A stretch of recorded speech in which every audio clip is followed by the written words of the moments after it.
Good morning বন্ধুরা, শুভ সকাল। চা বিস্কিট খাবো, ওষুধ খাবো।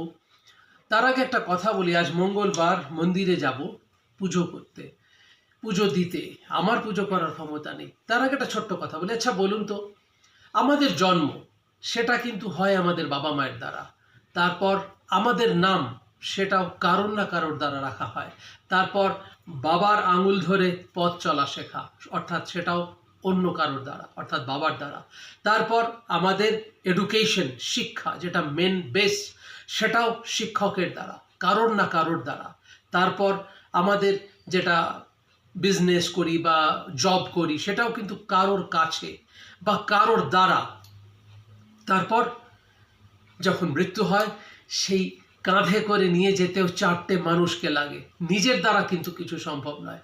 তারপর যখন দেহ ভস্মীভূত হয়, সেই সময় কি হয়, কারোর না কারোর দ্বারা মুখাগ্নি হয়। সবটাই কিন্তু কারোর দ্বারা হয়, তো নিজেদের কি আছে?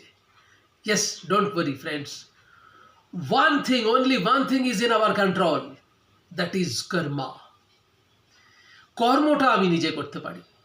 তাই don't think about your name and fame, only think about our karma. তো আগামী দিনে শুধু কর্মের দিকে ধ্যান দিন, গীতা পড়ুন, যে ধর্মের ধর্মগ্রন্থ পড়ুন, প্রত্যেকের ধর্মকে সম্মান করতে শিখুন। আপনি থাকুন বা না থাকুন, আপনার কর্মটা থেকে যাবে। যেমন রামকৃষ্ণ পরমহংসদেব, স্বামী বিবেকানন্দ, সারদা মা, লোকনাথ বাবা, নেতাজি সুভাষচন্দ্র বোস, স্যার এপিজে আব্দুল কালাম, এই মানুষগুলো কিন্তু নেই, এদের কর্মগুলো থেকে গেছে। তাই today onwards, don't think about your name and frame, only think about your karma. ভালো থাকবেন, সুস্থ থাকবেন। আরেকটা ব্লগের জন্য প্রস্তুতি নিই। নমস্কার।